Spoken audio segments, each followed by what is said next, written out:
One day, God, or Lord as most commonly referred to in the Old Testament, asks Abram to leave his country and people, travel to the land of Canaan, and establish a new tribe there. According to the Old Testament, at the age of 75, Abram heeds this call, setting out on this journey with his wife Sarai and his nephew Lot.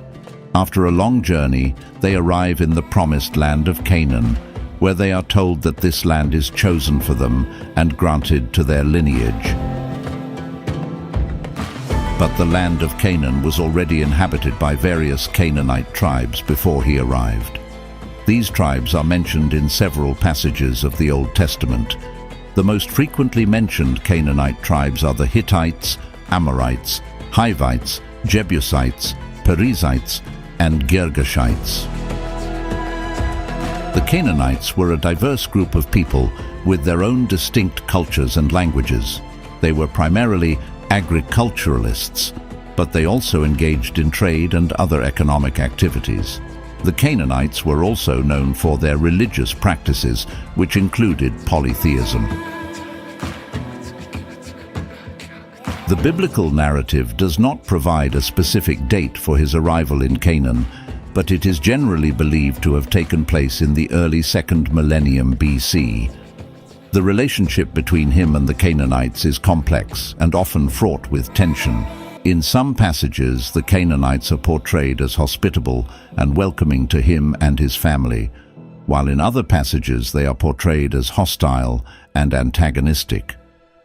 Despite the challenges he faced, he eventually established himself and his family in Canaan. At the age of 99, Abram makes a covenant with the Lord,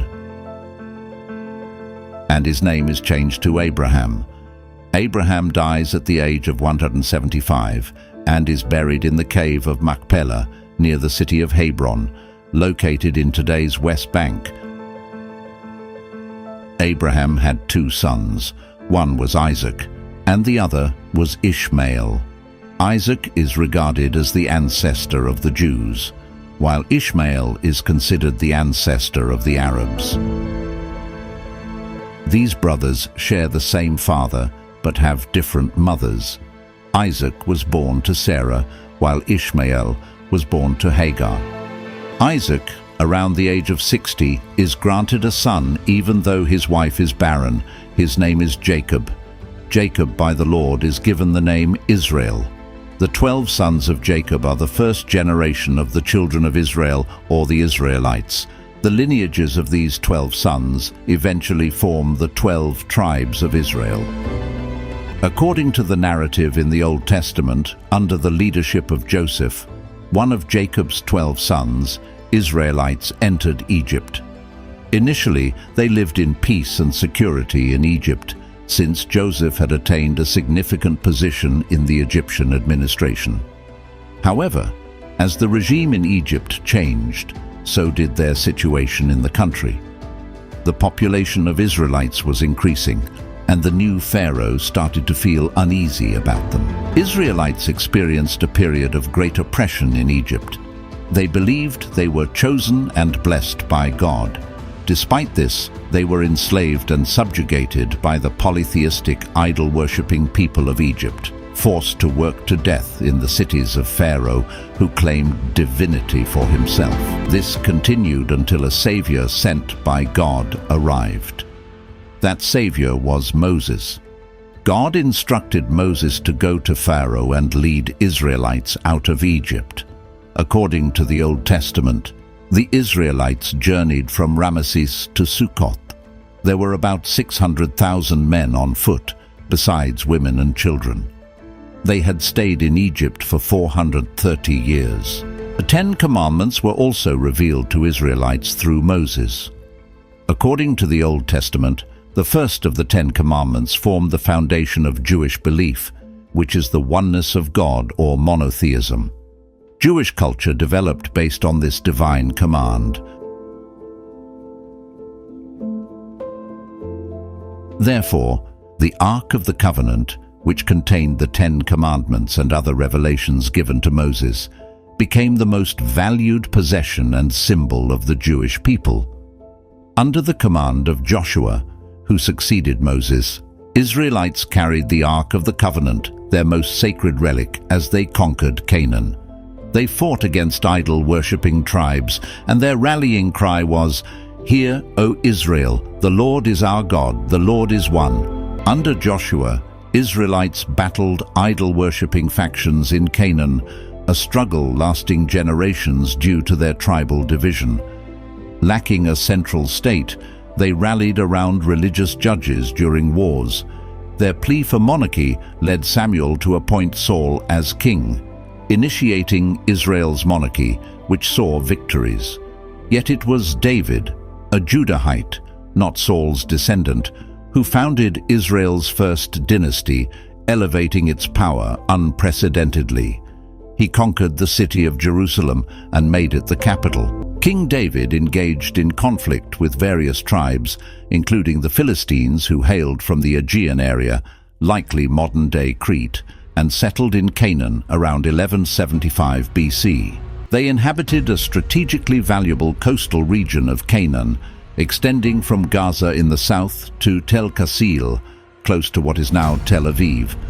This region was particularly fertile and lay along a vital international trade corridor.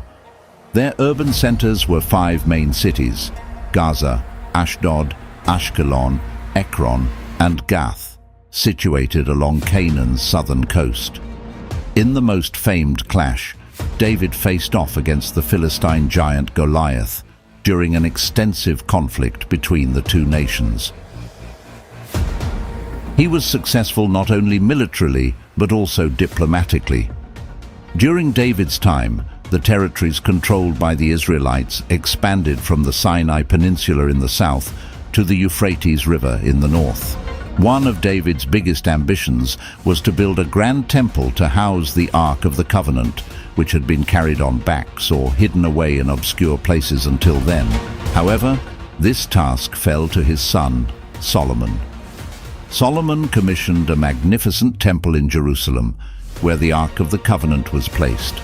After centuries of migrations, wars, and chaos, Israelites found prosperity, peace, and security. They would never again attain the peace and security they had during the reigns of David and Solomon. On the contrary, the nation would first be torn from within, then crushed by their enemies. Upon Solomon's death, his son Rehoboam ascended to the throne. However, Rehoboam's leadership was met with resistance, particularly due to his refusal to lighten the tax burden as demanded by Jeroboam and the people, leading to the division of the united monarchy into the northern kingdom of Israel and the southern kingdom of Judah around 931 BC. The 10 northern tribes made Jeroboam their king, while only the tribes of Judah and Benjamin remained under Rehoboam's rule alongside the Levites. The division resulted in a period of political instability and conflict, with both kingdoms experiencing various degrees of prosperity and challenge. This separation marked the beginning of 2 distinct political entities: the Northern Kingdom, with its capital eventually in Samaria, and the Southern Kingdom, which continued to have its capital in Jerusalem. In 722 BC, Samaria was invaded by the Assyrians. With this invasion, 10 tribes living in the northern kingdom of Israel gradually vanished from the historical stage. Most were exiled and assimilated, losing their identities wherever they went. From that day on, they were referred to as the 10 lost tribes of Israel. The southern kingdom of Judah, governed by the lineage of David, lasted longer. In 587 BC, King Nebuchadnezzar of Babylon invaded Jerusalem, overthrowing the kingdom of Judah. Jerusalem was razed to the ground, and more importantly, the temple built by Solomon was destroyed. Most Jews were enslaved and exiled to Babylon. This period of captivity lasted 50 years, until the Persian conquest of Babylon. Cyrus the Great, the Persian king, issued a decree in 538 BC that allowed the Jewish exiles to return to Jerusalem and rebuild their temple, effectively granting them the status of a self-governing province within the Achaemenid Persian Empire. This strategy was designed to secure the loyalty of his new citizens by honoring their cultural and religious customs. For the first time in history, a nation was returning to its homeland. The recovery following the return took 70 years, culminating in 458 BC with the rise of Ezra, a priest. Ezra, along with his assistant Nehemiah, began rebuilding Solomon's temple, which had been in ruins for about 150 years. This marked the beginning of what is known in Jewish history as the Second Temple period. During most of this period, Jews lived under foreign rule. The only period of independence during the Second Temple period came with the Hasmonean kingdom, established following the Maccabean revolt, historically known as the Maccabean Uprising. The revolt, which erupted in 167 BC, was a Jewish rebellion against the Seleucid Empire and its Hellenistic influence, particularly under King Antiochus IV. Antiochus's imposition of foreign customs and religion, including a ban on Jewish practices and desecration of the temple, sparked widespread dissent. The revolt was catalyzed when Mattathias, a Jewish priest, refused to perform a pagan sacrifice and killed a fellow Jew who did so, as well as a Seleucid official. This act of defiance led to an open rebellion led by Mattathias and his sons, known as the Maccabees.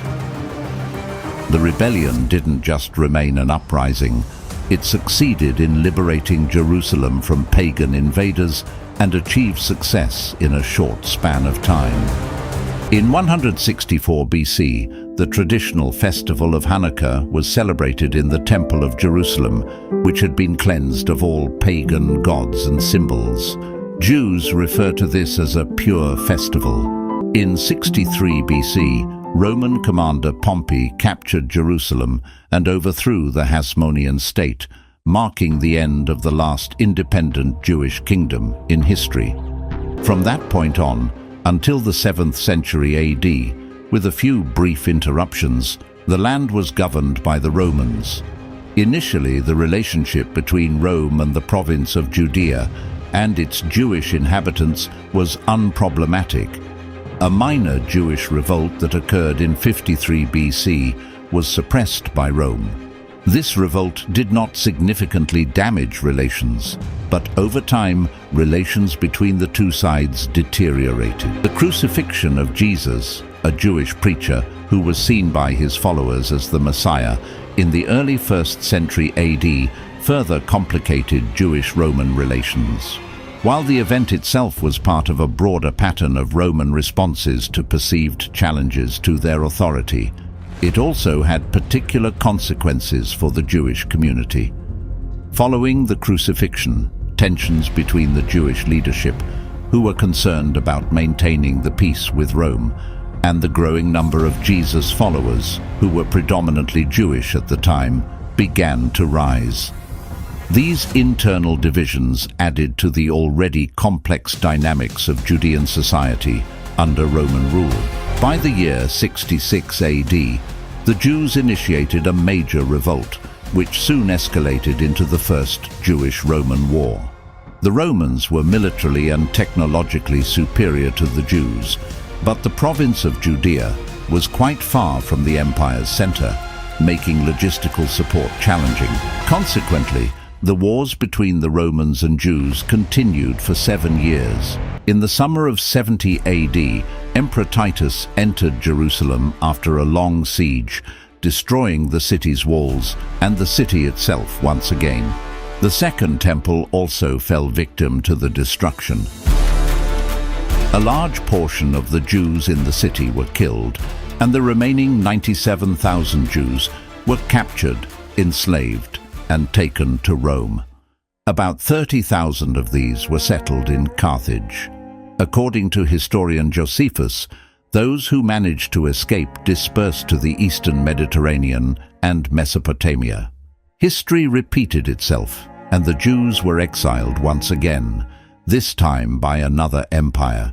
The Arch of Titus in Rome, built after Emperor Titus's death in 81 AD, celebrates the victory of Vespasian and Titus in the Jewish War. Its relief depicts the spoils taken from Jerusalem's temple, including the menorah and showbread table. Israel adopted the menorah as its emblem in 1949, inspired by the archer's imagery. Sometime after the capture of Jerusalem in 70 AD, a Roman colony was established on the city's ruins, Aelia Capitolina. The first Jewish-Roman wars completely ended in 73 AD. The Roman policy of enslavement led to a decrease in the Jewish population in the region, but a considerable number of Jews continued to live in and around Jerusalem. However, a new unrest, called Bar Kokhba Revolt, that broke out in 132 AD, would change this situation. Now, a massive temple of Jupiter stood where the former temple had been, and the city had essentially turned into a Roman military garrison. Roman historian Cassius Dio described the scene after the revolt. 50 of their most important outposts and 985 of their most famous villages were razed to the ground. 580,000 men were slain in the various raids and battles, and the number of those that perished by famine, disease, and fire was past finding out. Thus, nearly the whole of Judea was made desolate. The consequences of the Bar Kokhba revolt were indeed devastating for the Jews. Jewish war prisoners were recaptured by the Romans and sold as slaves. Jews were prohibited from entering Jerusalem except on certain religiously significant days. Following the conflicts between the Jews and Rome, Emperor Hadrian renamed the Judean province to Syria Palestina. This designation was derived from the Philistines, historic adversaries of the Israelites, as a strategy to diminish Jewish association with the territory. Additionally, as a result of the wars, the number of Jews voluntarily migrating from Judea significantly increased. Jewish prisoners and their children who were sold as slaves were later freed and joined local free communities. When Islamic armies conquered Palestine in 638 AD, the Jewish population was approximately 150,000. However, they were still prohibited from entering Jerusalem. Caliph Omar lifted this ban upon capturing the city. After 500 years, Jews regained the freedom to settle in Jerusalem. Although some restrictions were imposed over time, these did not significantly limit Jewish freedoms. Nevertheless, high taxes, particularly on agricultural lands, led many Jews to migrate from rural areas to cities and ultimately to emigrate from the country. By the end of the 11th century, the Jewish population in Palestine had decreased significantly. The Crusaders seized Jerusalem in 1099, marking an era of heightened persecution and violence against Jews during the Crusade. European Jewish communities, particularly along the Rhine and Danube, suffered devastating attacks. This violence spread fear as far as Jewish communities in the Middle East. In Haifa, Jewish and Muslim forces united against the Crusaders, yet faced mass slaughter upon the city's defeat. The Crusaders spared no one, taking the lives of all they encountered, regardless of age or faith, including Jewish and Muslim women and children. Similarly, in Jerusalem, Jews and Muslims fought together. The Crusaders destroyed a synagogue, and after Jerusalem's fall, surviving Jews faced execution, forced conversion, or ransom. Due to migrations or exiles spanning thousands of years, Jews dispersed to various parts of the world. Jews who migrated to Germany and northeastern France were named Ashkenazi, those in Spain and Portugal, Sephardic, in Egypt, Iraq, and Yemen, Mizrahi, and in Central Asia and the Caucasus, Bukharan. Notably, many Ashkenazi Jews from Europe crossed the ocean during the 17th and 18th centuries to settle in America. The Middle Ages witnessed pogroms against Jewish communities in Europe, and their fate was often at the mercy of shifting political dynamics. During the Renaissance, Jewish scholars were instrumental in conveying ancient wisdom to Europe's burgeoning intellectual societies. However, the Age of Enlightenment introduced new kinds of anti-Semitism, compelling Jews to tread a fragile path throughout Europe. In the Ottoman Empire, which seized control of Jerusalem in 1516, Jews enjoyed a level of prosperity and were influential in commerce, trade, and even held high offices such as that of Sanjak Bey, a governorship typically reserved for Muslims. Notably, Sultan Bayezid II welcomed the Sephardic Jews who were expelled from Spain and Portugal following the Alhambra Decree of 1492. The Ottomans allowed these Jews to settle in the wealthier cities of the empire, significantly in areas such as Istanbul, Salonika, and Jerusalem, amongst others. These communities thrived and significantly influenced the cultural and social fabric of the Ottoman Empire, forming a vital part of its diverse population. For instance, David Ben-Gurion, the founder of the State of Israel, and Yitzhak Ben-Zvi, its longest-serving president, studied in Istanbul University. However, they were obligated to pay the jizya, a specific tax imposed on non-Muslim citizens, and they also faced some restrictions. In 1860, Jewish journalist Theodor Herzl suggested that Jews should depart Europe to avoid anti-Semitism and the risk of cultural assimilation, advocating for the establishment of a Jewish homeland in Palestine. He published Der Judenstaat, laying out his vision for a Jewish homeland, which quickly brought him to prominence in the Jewish world. Herzl convened the first Zionist Congress in Basel in 1897 and tried to gain support for a Jewish state by approaching leaders like German Emperor Wilhelm II and Ottoman Sultan Abdul Hamid II, though unsuccessfully. The movement gained momentum in the early 20th century, particularly after the Balfour Declaration of 1917, which supported the establishment of a national home for the Jewish people in Palestine, then an Ottoman region with a small minority Jewish population. But Arthur James Balfour, known for the Balfour Declaration, is often noted for his anti-Semitic views. In 1905, he supported the Aliens Act, designed to curb the immigration of Russian Jews to Britain, citing them as undesirable. Balfour's advocacy for a Jewish homeland in Palestine was partly influenced by his preference to not have Jewish individuals in British society. He regarded Zionism as a means to ease the historical discomfort that the Jewish presence had ostensibly caused in Western civilization, a presence which he felt Europe could neither fully expel nor assimilate. Following World War I, the defeat of the Ottoman Empire led to Palestine coming under British administration as part of the League of Nations mandate system.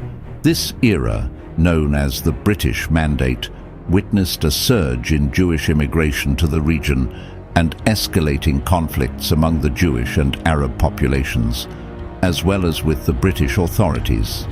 The Arab Revolt of 1936-1939, a resistance against British rule and Jewish immigration, led to the British White Paper of 1939, which proposed a joint Arab-Jewish state.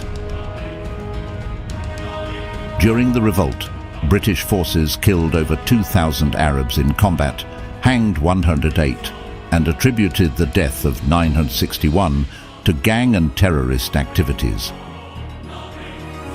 An analysis by Palestinian historian Walid Khalidi suggests there were approximately 19,792 Arab casualties. Following the Arab Revolt, there were numerous attacks by Jewish paramilitary groups, with the Irgun being one of the most active. Irgun carried out 60 attacks against Palestinian and British targets and was described as a terrorist organization, by sources including the New York Times and prominent figures like UK Prime Minister Winston Churchill.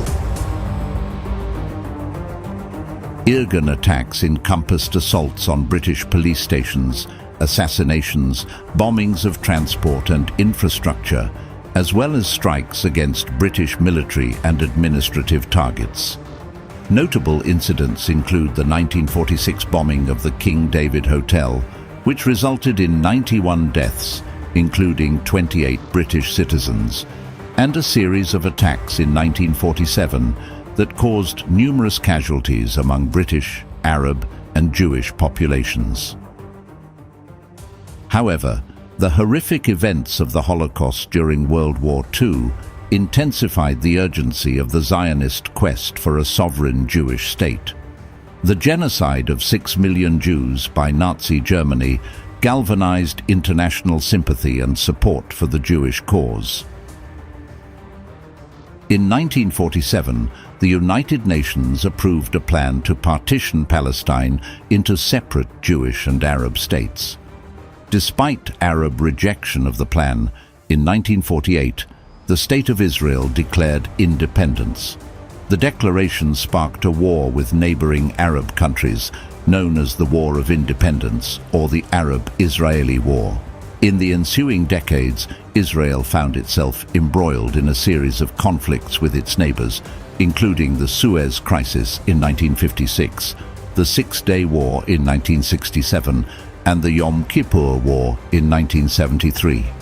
Despite its military victories, the quest for a lasting peace proved elusive. The 1990s brought hope with the Oslo Accords between Israel and the Palestine Liberation Organization, yet lasting peace remained out of reach. The turn of the century saw continued conflict, alongside efforts at dialogue and negotiation. The Israeli-Palestinian conflict continues to present substantial challenges, primarily due to the ongoing occupation and expansion of settlements in the West Bank. That wraps up our exploration of a rich and complex history. If you found this enlightening and want more content like this, hit the subscribe button. Don't forget to share your views in the comments and share this video with those who love history. Your support helps us bring these historical narratives to light. Subscribe and join us on this journey through time. Thank you for watching.